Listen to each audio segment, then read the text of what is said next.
যে মুত্তাকিদের জন্য আল্লাহ জান্নাত বানিয়েছেন, সেই জান্নাতে যাওয়ার মুত্তাকিদের চতুর্থ কোয়ালিটি হলো যে তারা গুনাহ করে।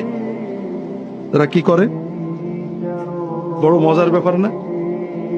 والذين إذا فعلوا فاحشة أو ظلموا أنفسهم ذكروا الله فاستغفروا لذنوبهم ومن يغفر الذنوب إلا الله ولم يصروا على ما فعلوا وهم يعلمون। মুত্তাকি হওয়ার মানে নিষ্পাপ বেগুনাহ হয়ে যাওয়া না। আপনি নিয়ত করলেন আমি ওযু সহ থাকবো, আমি আর ওযু ছাড়া থাকবো না, তার মানে আপনার কোনোদিন ওযু ভাঙবে না নাকি? ভাঙবে? ভাঙার সঙ্গে সঙ্গে কি করতে হবে? ওযু করে নিতে হবে। ভাই, মানুষ নফসের প্ররোচনায়, শয়তানের প্ররোচনায় গুনাহ করে ফেলতে পারে।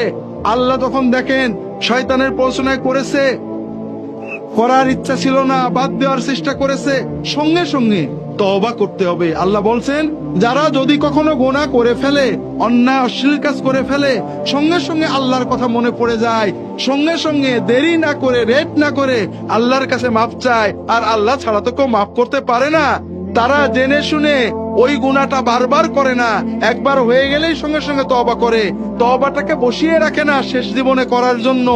এই রকম যারা মানুষ, তাদের জন্য আল্লাহ জান্নাত বানিয়ে রেখেছে।